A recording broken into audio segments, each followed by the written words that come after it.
Hello મિત્રો, ગુણોત્તર વિશ્લેષણ યુનિટ નંબર 2 ના લેક્ચર 10 માં આજે આપણે વધુ એક સમ સોલ્વ કરવાના છીએ. તો સૌપ્રથમ જે પણ એક્ઝામ્પલ આપેલો છે એની જે સ્ટેટમેન્ટ છે એ જોઈ લઈએ. તો તારીખ 31/3/13 ના રોજનું જીગર લિમિટેડનું પાકું સરવૈયું તેમજ વધારાની માહિતી તમને નીચે આપવામાં આવેલ છે. તેના પરથી નીચેના ગુણોત્તરો શોધો. હવે ગુણોત્તરો તો અલગ અલગ પ્રકારના આપણને આપેલા છે, એની ગણતરી કરવાની છે. એ સાથે આપણને અહીંયા પાકું સરવૈયું આપેલું છે, વધારાની માહિતી આપેલી છે. બરાબર, તો હવે સ્ટાર્ટ કરી છે ગુણોત્તરોની ગણતરી. તો સૌથી પહેલો ગુણોત્તર આપણે જોઈએ તો કયો ગુણોત્તર છે? સ્ટોક ઉથલાનો ગુણોત્તર. સ્ટોક ઉથલાનો ગુણોત્તરનો મતલબ થાય છે સ્ટોક ગુણોત્તર અથવા તો સ્ટોક ચલન દર. હવે સ્ટોક ચલન દરના સૂત્રથી આપણે બધા જ પરિચિત છીએ. એનું સૂત્ર છે વેચેલ માલની પડતર ભાગ્યા સરેરાશ સ્ટોક. સૌથી પહેલા એ જોઈએ છે કે આપણને વેચેલ માલની પડતર આપેલી છે કે નહીં. તો વાત કરીએ વેચાણ માલની પડતર, તો દેખો અહીંયા આપણને આપ્યું છે કે કુલ વેચાણના 20% રોકડ વેચાણ છે, 1/4/12 એટલે શરૂઆતનો સ્ટોક આપેલો છે, દેવાદાર ગુણોત્તર છે, કાચા નફાનો દર આપ્યો છે, ચોખ્ખો નફો આપ્યો છે વ્યાજ કરવા પહેલાનો, કરવેરાનો દર આપ્યો છે અને કામના દિવસો આપ્યા છે. આપણને ક્યાંય વેચેલ માલની પડતર આપી નથી. હવે આપણે એક વાત કરીએ કે ભાઈ વેચેલ માલની પડતર ના આપી હોય તો કઈ રીતે શોધી શકાય? તો એના બે સૂત્રો હતા. એક હતું વેચાણ માઇનસ કાચો નફો, બરાબર, અને એક બીજું સૂત્ર કયું હતું? તો શરૂનો સ્ટોક પ્લસ ખરીદી અને માઇનસ આખર સ્ટોક.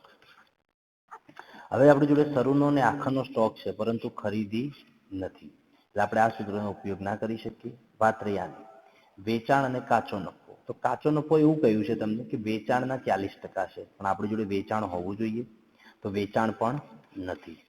તો હવે શું કરીશું? તો એક કામ છે કે વેચેલ માલની પડતર આપણે આ સૂત્રથી શોધી શકીએ, પરંતુ આપણી પાસે શું હોવું જોઈએ? વેચાણ હોવું જોઈએ. તો સૌથી પહેલું કામ આપણે શું કરવાનું રહેશે? વેચાણ શોધવાનું રહેશે.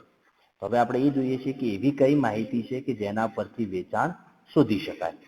તો જે પણ વધારાની માહિતી છે એના અંદર જોઈએ તો દેખો અહીંયા તો લખ્યું છે કે ભાઈ કુલ વેચાણના જે રોકડ વેચાણ કેટલું છે? 20% છે, તો એનાથી તો કોઈ વેચાણ મળવાનું છે નહીં, શરૂના સ્ટોકથી નહીં મળે. દેવાદાર ગુણોત્તર, તો એનાથી આપણું કામ થશે. દેવાદાર ગુણોત્તર કેટલા આપેલા છે? 90. દેખો દેવાદાર ગુણોત્તર પરથી વેચાણ કઈ રીતે શોધી શકાય એ આપણે જોઈશું. અહીંયા દેખો તમને આઈડિયા આવી જશે. સૌથી પહેલા એક કામ કરીએ છીએ, દેવાદાર ગુણોત્તરનું જે સૂત્ર છે એ લખી દઈએ. દેવાદાર ગુણોત્તરનું સૂત્ર છે દેવાદારો પ્લસ લેણી હુંડી ડિવાઇડેડ બાય ઉધાર વેચાણ ને ગુણ્યા વર્ષના દિવસો. ચલો, દેવાદાર ગુણોત્તરનો જવાબ કેટલો છે? 90 દિવસો. એ તમને આપેલો છે. દેવાદાર અને લેણી હુંડી પાકા સરવાળામાં જોઈ લઈએ. દેખો પાકા સરવાળામાં દેવાદારો તમને આપેલા છે 2 લાખ ને લેણી હુંડી આપેલી છે 50,000. તો એ લખી દઈએ. દેવાદારો છે 2 લાખ, લેણી હુંડી 50,000. ઉધાર વેચાણ જે આપણે શોધવાનું છે. વાત રહી વર્ષના દિવસો, તો એ કેટલા લેવાના છે? અહીંયા લખી દીધું છે. વર્ષના કામના દિવસો છે 360. તો એ આપણે લખી દઈએ છીએ 360. ચલો હવે શું થશે? તો ઉધાર વેચાણ બરાબર અહીંયા જવાબ આવશે 2,50,000, 90 ભાગાકારમાં આવી જશે ગુણ્યા 360. તો 360 ભાગ્યા 90 એટલે 4, એટલે તમારો જવાબ આવશે ઉધાર વેચાણનો 10 લાખ. ઉધાર વેચાણ કેટલું આવશે? 10 લાખ. ચલો, એક કામ થઈ ગયું. અહીંયા આપણને ઉધાર વેચાણનો જે જવાબ છે એ મળી જાય છે, બરાબર. હવે આપણે ઉધાર વેચાણ નહીં, આપણે શાની જરૂર છે? કુલ વેચાણની જરૂર છે. તો હવે જોઈએ છીએ કે ઉધાર વેચાણ તો મળી ગયું, કુલ વેચાણ ઉપર કઈ રીતે જઈ શકાય? તો દેખો એના માટે આપેલું છે અહીંયા તમને કે જે રોકડ વેચાણ કેટલું છે? કુલ વેચાણના 20% છે. તો એક કામ કરીએ કે અહીંયા આપણે ગણતરી કરીએ છીએ કે ધારો કે કુલ વેચાણ 100 છે. ઓકે, ચલો કુલ વેચાણ 100 હોય તો રોકડ વેચાણ કેટલું છે? 20% છે. 20% એટલે 20 થઈ જાય. તો આ 80 શું વધે? ઉધાર વેચાણ વધે. ચલો હવે જે ત્રિરાશિ આપણે છે એનો ઉપયોગ કરીશું. અહીંયા લખીએ કે ઉધાર વેચાણ 80 છે તો કુલ વેચાણ એ કેટલું થશે 100. ચલો ઉધાર વેચાણ ઓરિજિનલમાં આપણે ગણતરી કરી કેટલું છે 10 લાખ છે તો કુલ વેચાણ મળી જશે. તો કુલ વેચાણ કેટલું થશે 10 લાખ ગુણ્યા 100 ભાગ્યા 80 એટલે અહીંયા તમારા કુલ વેચાણનો જવાબ આવશે 12,50,000. બરાબર. તો અહીંયા આપણને કુલ વેચાણ મળી ગયું. ચલો તો એક કામ અહીંયા આપણું થઈ ગયું કુલ વેચાણ. હવે શું કરવાનું છે આપણે જરૂર છે વેચેલ માલની પડતર. તો એના તરફ જઈએ છીએ વેચેલ માલની પડતર શોધવા માટે. તો વેચેલ માલની પડતર એનું સૂત્ર શું છે તો વેચાણ માઇનસ કાચો નફો. વેચાણ કેટલું છે 12,50,000 છે અને કાચો નફો કેટલો છે તે કોઈ એના કાચા નફાનો દર અહીંયા આપણને આપેલો છે જે વેચાણના 40% છે. તો કાચો નફો વેચાણના 40% એટલે 12,50,000 એના 40%. એટલે શું જવાબ આવશે દેખો 12,50,000 ને 12,50,000 ના 40% એ થશે 5 લાખ. કાચો નફો 5 લાખ થાય એટલે વેચેલ માલની પડતર કેટલી આવે 7,50,000. તો વેચેલ માલની પડતર અહીંયા મળી ગઈ આપણને 7,50,000. તો અહીંયા હવે આપણું કામ જે છે સરળ થઈ જાય છે એકદમ. ચલો પહેલો આપણો ગુણોત્તર કયો છે સ્ટોક ઉથલાનો ગુણોત્તર શોધવો છે. સ્ટોક ઉથલાનો ગુણોત્તર શોધવો છે તો એનું સૂત્ર મૂકી દઈએ સૌથી પ્રથમ. ચલો સૌ પ્રથમ એનું સૂત્ર લખીએ સ્ટોક ઉથલાનો ગુણોત્તર. તેનું સૂત્ર છે વેચેલ માલની પડતર ભાગ્યા સરેરાશ સ્ટોક. વેચેલ માલની પડતર આપણે શોધી લીધી 7,50,000. વાત રહી સરેરાશ સ્ટોક. તો ફરી સરેરાશ સ્ટોક શોધવો પડશે તો એની ગણતરી કરી દઈએ છીએ આપણે સરેરાશ સ્ટોક. તો સરેરાશ સ્ટોકમાં આપણને હવે આઈડિયા આવી ગયો હશે શરૂનો સ્ટોક પ્લસ એમાં શું એડ કરીએ છીએ આખરનો સ્ટોક ડિવાઇડેડ બાય 2. વાત રહી શરૂના સ્ટોકની તો કેટલો આપેલો છે દેખો 1,4,12 એટલે શરૂઆતનો સ્ટોક 1,25,000 છે અને આખરનો સ્ટોક 1,75,000 છે. બરાબર. શરૂઆતનો સ્ટોક 1,25,000 તમને હવાલામાં આપેલો છે અને આખરનો સ્ટોક પાકા સરવાયામાં આપેલો હોય છે ડિવાઇડેડ બાય 2. 1,25,000 વત્તા 1,75,000 એટલે 3 લાખ. 3 લાખ ભાગ્યા 2 તમારો જવાબ આવે 1,50,000.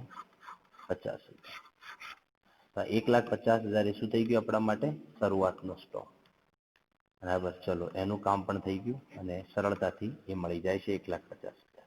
તો અહીંયા આપણે લખી દઈએ છીએ 1,50,000. જવાબ કેટલો આવશે 15 ગુણ્યા 5 એટલે 75 5 વખત. તો એ થયો તમારો પહેલો જવાબ શાનો સ્ટોક ઉથલાનો ગુણોત્તર. એનો મતલબ એ થાય છે કે વર્ષમાં આપણો જે સ્ટોકનું ટર્નઓવર છે કેટલી વખત થાય છે 5 વખત. તો આ પ્રમાણે તમારે જવાબ શોધવાનો હોય છે. ઓકે. તો પહેલી જે શરૂઆતની ગણતરી છે કઈ રીતે કરવી એનો આઈડિયા આવવો જોઈએ. આપણી જોડે જે માહિતી છે એનો કઈ રીતે ઉપયોગ કરી અને આપણી જે જરૂરી માહિતી છે એ કઈ રીતે શોધી શકાય એ નક્કી કરવું એ સૌથી ઇમ્પોર્ટન્ટ વસ્તુ છે કોઈ પણ પ્રકારના એક્ઝામ્પલના સોલ્યુશન માટે. ઓકે. તો આપણે ઉધાર વેચાણ ઉપરથી કુલ વેચાણ અને કુલ વેચાણ ઉપરથી વેચેલ માલની પડતર શોધી લઈએ છીએ અને ત્યાં ઉપરથી સ્ટોક ઉથલાનો ગુણોત્તરનો જવાબ આપણને મળી જાય છે. ઓકે. ચલો ડન. બીજા નંબરમાં જોઈએ તો છે માલિકી ગુણોત્તર. એના ભાઈ શું છે માલિકી ગુણોત્તર. તો 2 નંબરમાં સૂત્ર લખીએ માલિકી ગુણોત્તર. તો માલિકી ગુણોત્તરનું સૂત્ર છે માલિકીના ભંડોળ નીચે ભાગાકારમાં આપણે લખીશું કુલ વાસ્તવિક મિલકતો ગુણ્યા 100. ચલો હવે માલિકીના ભંડોળો એટલે બીજા શબ્દોમાં એને શું કહેવાય માલિકીના ભંડોળને બીજા શબ્દોમાં શું કહેવાય તો શેર હોલ્ડરના ભંડોળો કહેવાય. ઓકે. ચલો હવે આપણે લખતા નથી તમે થોડુંક યાદ રાખવા પ્રયત્ન કરો છો કે માલિકીને ભંડોળમાં કઈ કઈ વિગતો આવશે. માલિકીના ભંડોળો એટલે શેર હોલ્ડરના ભંડોળો. તો શેર હોલ્ડરના ભંડોળમાં કઈ વિગતો આવે તો બંને પ્રકારની શેરમૂડી આવે અનામત અને વધારો એટલે નફાની તમામ બાકીઓ આવે, એટલે સામાન્ય અનામત અને નફા નુકસાન ખાતું પણ આવે.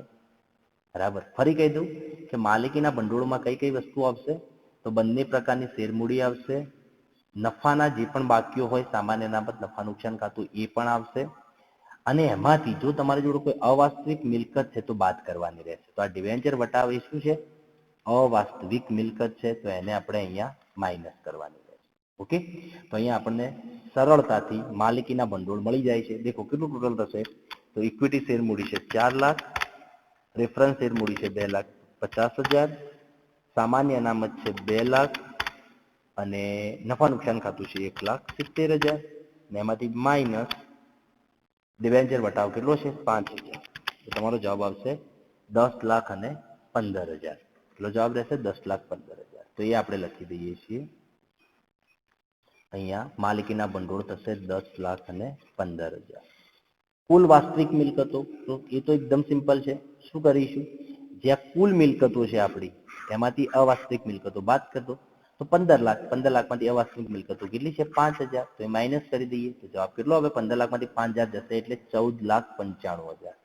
એટલો જવાબ રહેશે 14,95,000 ગુણ્યા 100. હવે જવાબ શું દઈએ? તો 10,15,000 ભાગ્યા 14,95,000 ગુણ્યા 100. તમારો જવાબ આવશે 67.89%. કેટલો જવાબ આવશે? 67.89%. આ તમારો જવાબ છે. બરાબર. તો આ પ્રમાણે શોધવાનું રહેશે. ફરી તમને કહી દઉં છું અહીંયા કે એ વિગત અહીંયા હું નથી લખતો હવે કે માલિકીના ભંડોળમાં કયા ભંડોળો આવશે. તો આપણે યાદ રાખીશું કે માલિકીના ભંડોળ એટલે કયા ભંડોળ રહેશે? શેર હોલ્ડરના ભંડોળો. ઓકે, ચલો વધુ આગળ જઈએ છીએ આપણે 3 નંબરના જવાબ તરફ.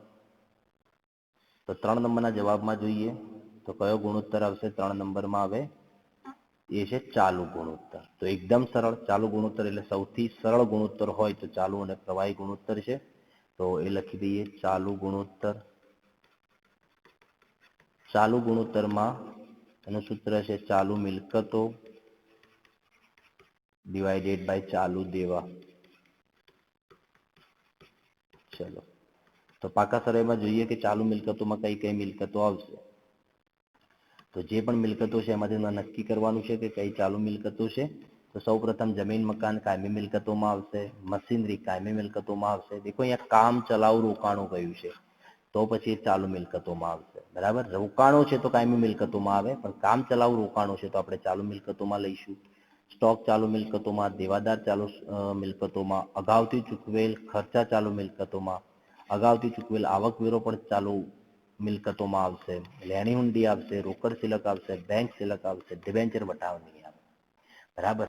તો દેખો સ્ટાર્ટ કરી છે. કામ ચલાઉ રોકાણો 2,70,000, એના પછી સ્ટોક 1,75,000, દેવાદારો 2 લાખ, અગાઉથી ચૂકવેલ ખર્ચા 30,000, અગાઉથી ચૂકવેલ આવકવેરો 80,000, લેણી હુંડીઓ 50,000, રોકડ શિલક 20,000 અને બેંક શિલક 40,000. ટોટલ થાય છે 8,65,000. ચાલુ મિલકતો કેટલી થશે? 8,65,000. તો એક એક વસ્તુ લખી દઈએ છીએ આપણે પહેલા 8,65,000. ચલો, વાત રહી ચાલુ દેવાની. તો ફરી પાકા સરવાળામાં જઈએ છીએ. તો પાકા સરવાળામાં જોઈએ છીએ ચાલુ દેવામાં કઈ વિગતો આવશે. દેખો સૌથી પહેલા ઇક્વિટી શેર મૂડી, તો શેર મૂડી છે. પ્રેફરન્સ શેર મૂડી એ પણ શેર મૂડી છે. અનામત વધારો એ નફો છે. નફા નુકસાન ખાતું નફો છે. ડિબેન્ચર લાંબા ગાળાનું દેવું છે. લેણદારો આવશે ચાલુ દેવામાં, દેવી હુંડીઓ આવશે, પ્રોવિડન્ટ ફંડ આવશે, બેંક ઓવરડ્રાફ્ટ આવશે અને ખર્ચા ચૂકવવાના બાકી આવશે. તો આટલી જે વિગતો છે એ તમારા ચાલુ દેવામાં આવશે. તો કેટલી થશે? દેખો 1,50,000 એટલે 1,50,000, પછી છે 30,000, બેંક ઓવરડ્રાફ્ટ 40,000 અને ખર્ચા ચૂકવવાના બાકી 10,000. એ ટોટલ થશે 2,30,000. તો ચાલુ દેવા કેટલા થશે? 2,30,000. તો 2,30,000. જવાબ શું આવશે? દેખો 8,65,000 ભાગ્યા 2,30,000. અને જવાબ આવશે 3.76. કેટલો આવશે? 3.76/1. એ તમારા ચાલુ ગુણોત્તર છે. અને ચાલુ ગુણોત્તર છે એનો મતલબ એ થયો કે જે ચાલુ મિલકતો અને ચાલુ દેવાનું પ્રમાણ બતાવે છે. ઓકે, તો આ પ્રમાણે જવાનું રહેશે. અને સરળતાથી ચાલુ ગુણોત્તર શોધી શકાય છે. એના અંદર કંઈ ખાસ એટલી ડિફિકલ્ટીઝ હોતી નથી. ઓકે, ચલો હવે આપણે એના પછીના ગુણોત્તર તરફ જઈએ છીએ. તો એના પછીનો ગુણોત્તર છે પ્રવાહી ગુણોત્તર. કયો ગુણોત્તર છે? પ્રવાહી ગુણોત્તર. ચલો 4 નંબરમાં આપણે લખીશું પ્રવાહી ગુણોત્તર. તો પ્રવાહી ગુણોત્તરનું સૂત્ર રહેશે પ્રવાહી મિલકતો ભાગ્યા પ્રવાહી દેવા. તો શું કરવું રહેશે? દેખો એનું સૂત્ર પ્રવાહી મિલકતો કઈ રીતે મળશે? તો સિમ્પલ છે. જે ચાલુ મિલકતો છે એમાંથી શું બાદ કરીશું? સ્ટોક. અને પ્રવાહી દેવા માટે તો ચાલુ દેવામાંથી બાદ કરીશું બેંક ઓવરડ્રાફ્ટ. ઓકે, ચલો ચાલુ મિલકતો કેટલી છે? તો અહીંયા આપણે ગણી દીધી છે 8,65,000. અને ચાલુ દેવા કેટલા છે? તો એ પણ આપણે ગણી દીધા છે 2,30,000. એમાંથી બે વસ્તુ આપણે માઇનસ કરવાની છે, એક સ્ટોક અને બેંક ઓવરડ્રાફ્ટ. તો એ જોઈ લઈએ છીએ. દેખો સ્ટોક કેટલો છે? સ્ટોક રહેશે તમારો 1,75,000, બરાબર. અને બેંક ઓવરડ્રાફ્ટ કેટલો છે? 40,000. તો એ માઇનસ કરી દઈએ. દેખો સ્ટોક છે 1,75,000 અને બેંક ઓવરડ્રાફ્ટ છે 40,000. તો હવે જે જવાબ આવે છે એ પ્રમાણે આપણે જવાનું રહેશે. 8,65,000 માઇનસ 1,75,000. એનો જવાબ આવશે 6,90,000. અને અહીંયા જવાબ આવશે 1,90,000. એનો જવાબ આવશે 3.63/1. કેટલો જવાબ આવશે? 3.63/1. તો એ શું બતાવે છે? પ્રવાહી ગુણોત્તર, એટલે કે પ્રવાહી મિલકતોનું પ્રમાણ પ્રવાહી દેવાની સાપેક્ષમાં કેટલું છે એનો જવાબ બતાવે છે. બરાબર, એ જવાબ રહેશે 3.63/1. ઓકે, તો આ પ્રમાણે જઈશું. હવે આગળ વધીએ છીએ. એમાં પ્રવાહી ગુણોત્તર પછી કયો ગુણોત્તર રહેશે? રોકાયેલી મૂડી પર વળતરનો દર. શાનો? રોકાયેલ મૂડી પર વળતરનો દર. 5 નંબરમાં એની ગણતરી કરીશું.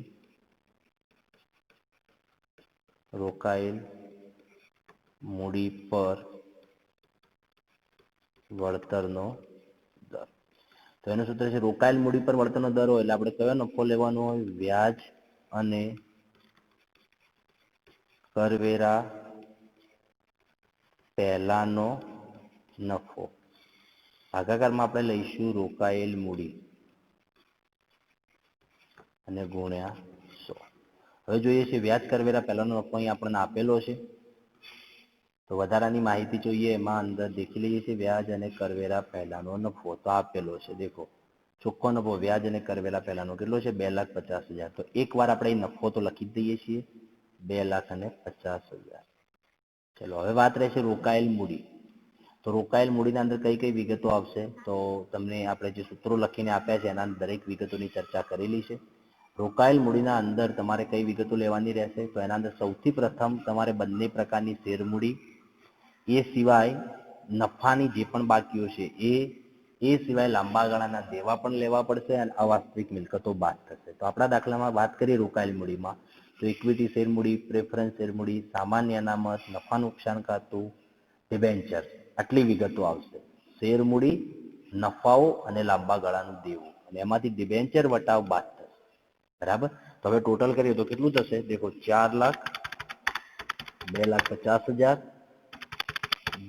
2 લાખ, નફા નુકસાન છે 1,13,000 અને ડિબેન્ચર 2,50,000. ટોટલ થશે 12,70,000. અને એમાંથી આપણે જે ડિબેન્ચર વટાવ છે 5,000 એ બાદ કરી દઈશું, -5,000. જવાબ આવશે 12,65,000. કેટલો જવાબ આવશે? 12,65,000. તો એ પ્રમાણે જઈએ છીએ અહીંયા 12,65,000 ગુણ્યા 100. હવે શું જવાબ આવશે? દેખો 2,50,000 ભાગ્યા 12,65,000 ગુણ્યા 100. તમારો જવાબ આવશે 19.76%. કેટલો? 19.76%. બરાબર. તો આ પ્રમાણે જવાબ રહેશે એનો.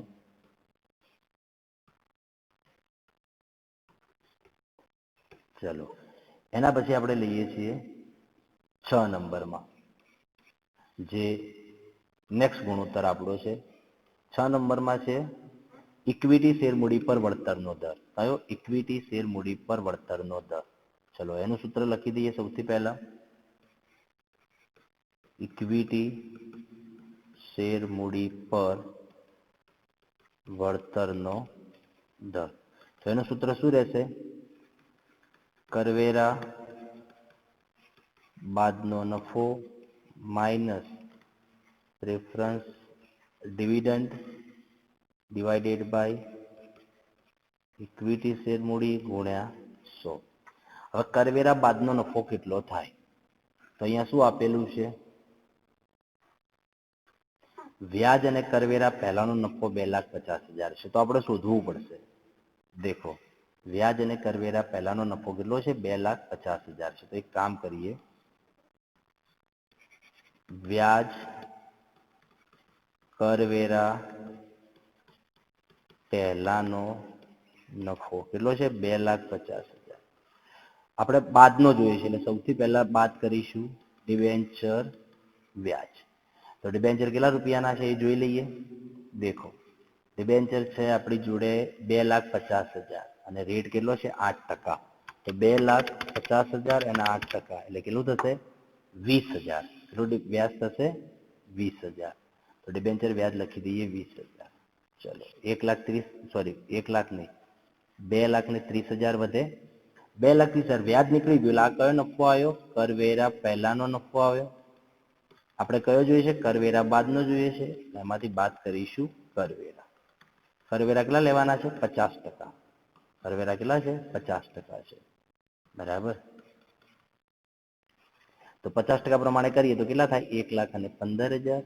અહીંયા જવાબ આવશે 1,15,000. આ શું મળ્યું તમને? કરવેરા બાદનો નફો. ચલો, કરવેરા બાદનો નફો મળી ગયો કેટલો? 1,15,000. એટલે એક જવાબ તમારો અહીંયા થઈ ગયો, 1,15,000. Preference dividend. પ્રેફરન્સ ડિવિડન્ડ માટે પ્રેફરન્સ શેર મૂડી જોઈએ. કેટલી આપેલી છે પ્રેફરન્સ શેર મૂડી? દેખો, 2,50,000 ના 10%. 2,50,000 ની પ્રેફરન્સ શેર મૂડી છે. 10% પ્રમાણે પ્રેફરન્સ ડિવિડન્ડ કેટલું થશે? 25,000. તો એ લખી દઈએ છીએ અહીંયા 25,000 પ્રેફરન્સ ડિવિડન્ડ. ઇક્વિટી શેર મૂડી તો એ પણ પાકા સરવાળામાં જોઈ લઈએ. પાકા સરવાળામાં ઇક્વિટી શેર મૂડી કેટલી છે? 4 લાખ. કેટલી છે? 4 લાખ. તો એ મળી ગઈ 4 લાખ ને ગુણ્યા 100. તો જવાબ શું આવે? દેખો, 1,15,000 માઇનસ 25,000 ભાગ્યા 4 લાખ ગુણ્યા 100. જવાબ આવશે 22.5%. કેટલો? 22.5%. તો એનો જવાબ છે. ઓકે, તો એ પ્રમાણે જઈએ છીએ. ચલો, નેક્સ્ટ એના પછીનો કયો ગુણોત્તર છે એ જોઈ લઈએ. એના પછીનો ગુણોત્તર છે ચોખ્ખા નફાનો ગુણોત્તર. ચોખ્ખા નફાનો ગુણોત્તર. તો સરળ કામકાજ છે. 7 નંબરમાં ચોખ્ખા નફાનો ગુણોત્તર. તો એનું સૂત્ર છે ચોખ્ખો નફો ભાગ્યા વેચાણ ગુણ્યા 100. ચલો, ચોખ્ખો નફો કયો લેવાનો? વ્યાજ કરવેરા બાદનો. તો અહીંયા આપણે શોધેલો જ છે. કરવેરા બાદનો નફો કેટલો છે? 1,15,000. વાત રહી વેચાણની, તો એ પણ આપણે આગળ ગણતરી કરેલી હતી વેચાણની. કેટલું છે આપણું કુલ વેચાણ? કુલ વેચાણ છે 12,50,000. તો એ લખી દઈએ છીએ 12,50,000 ને ગુણ્યા 100. હવે જવાબ શું આવશે આમાં? દેખો, 1,15,000 ભાગ્યા 12,50,000 ગુણ્યા 100. જવાબ આવશે 9.2%. બરાબર. આ શું થયું? તમારા ચોખ્ખા નફાનો ગુણોત્તર છે. એની ગણતરી આ પ્રમાણે થઈ શકે, 9.2%. બરાબર. તો સિમ્પલ છે. ચલો, એના પછી નેક્સ્ટ ગુણોત્તર કયો છે આપણું છેલ્લે? એ છે લેણદારનો ગુણોત્તર. કયો છે? લેણદારનો ગુણોત્તર. તો એના માટેનું સૂત્ર લખી દઈએ છીએ 8 નંબરમાં. લેણદારનો ગુણોત્તર. તો સિમ્પલ સૂત્ર છે એનું, લેણદારો પ્લસ દેવી હુંડી ભાગ્યા આપણે શું લઈશું? ઉધાર ખરીદી ગુણ્યા વર્ષના દિવસો. ચલો, લેણદારો કેટલા આપેલા છે અને દેવી હુંડી કેટલી આપેલી છે? તો ફિક્સ છે, લેણદારો 1 લાખ છે, દેવી હુંડી 50,000 ની છે. તો એ લખી દઈએ, લેણદારો અને દેવી હુંડી. ચલો, લેણદારો આપેલા છે 1 લાખ અને દેવી હુંડી આપેલી છે 50,000. વર્ષના દિવસો આપેલા છે 360. વાત રહી ઉધાર ખરીદી. તો ઉધાર ખરીદી નહીં, આપણને ખરીદી જ નથી આપી. ઉધાર ખરીદી દૂરની વાત છે, આપણને અહીંયા ક્યાંય ખરીદી આપી નથી. તો હવે ખરીદી શોધવા માટે શું કરવું પડે? તો આપણી જોડે કઈ વસ્તુ આવી ગઈ છે? વેચેલ માલની પડતર આવી ગઈ છે. એના ઉપરથી શોધી શકાય. વેચેલ માલની પડતર ઉપરથી શોધી લઈશું. કોઈ મોટો ખાસ ઇસ્યુ છે નહીં. ચલો, કઈ રીતે? દેખો, વેચેલ માલની પડતર, એનું સૂત્ર છે શરૂનો સ્ટોક પ્લસ ખરીદી માઇનસ આખર સ્ટોક. વેચેલ માલની પડતર આપણે આગળ શોધેલી છે એ કેટલી છે? 7,50,000. બતાવી દઉં છું તમને વેચેલ માલની પડતર કેટલી છે. દેખો 7,50,000. ઓકે. એના ભાઈ શરૂનો સ્ટોક અને આખર સ્ટોક એ જોઈ લઈએ આપણે. દેખો, શરૂનો સ્ટોક 1,25,000 છે અને આખરનો સ્ટોક કેટલો છે? 1,75,000 છે. હવે એ લખી દઈએ. ચલો, શરૂનો સ્ટોક કેટલો છે? 1,25,000. ખરીદી તો આપણે શોધવી છે. આખર સ્ટોક છે 1,75,000. હવે શું થશે? દેખો, 7,50,000 1,25,000 બરાબરની પેલી બાજુ લઈ જઈશું એટલે માઇનસ થઈ જાય. 1,75,000 પ્લસ થઈ જાય એટલે અહીંયા શું વધે? ખરીદી. તો લાસ્ટમાં ફાઇનલ તમને ખરીદીનો શું આન્સર મળે? તો 7,50,000 માઇનસ 1,25,000 પ્લસ 1,75,000. એનો જવાબ આવશે ખરીદીમાં 8 લાખ. કેટલો આવશે? 8 લાખ. તો આ ખરીદી છે અને સરળ પણ છે. ખાલી ખ્યાલ આવવો જોઈએ કે ભાઈ અલગ અલગ જે સૂત્રો છે આપણા, તો એનો કઈ રીતે ઉપયોગ કરી શકાય. તો અહીંયા ખરીદી મળી ગઈ તમને કેટલી? 8 લાખ. જવાબ કેટલો આવશે? 1,50,000 ભાગ્યા 8 લાખ ગુણ્યા 360. તો જવાબ રહેશે 67.5 દિવસો. તો આ શું બતાવે છે કે તમે જે પણ ઉધાર ખરીદી કરો છો, તો ઉધાર ખરીદીના નાણાં તમે કેટલા દિવસોમાં લેણદારોને ચૂકવો છો? તો 67.5 દિવસોમાં, જે તમારી ચૂકવણીનો ગાળો બતાવે છે. તો આ પ્રમાણે ગણતરી કરી શકાય. આ સાથે આપણા બધા જ આ દાખલાના જે ગુણોત્તરો છે એની ગણતરી થઈ જાય છે. બરાબર. તો આ જે ગણતરી કરી છે એની PDF ફાઇલ તમને વિડીયોની ડિસ્ક્રિપ્શનમાં મળી જશે.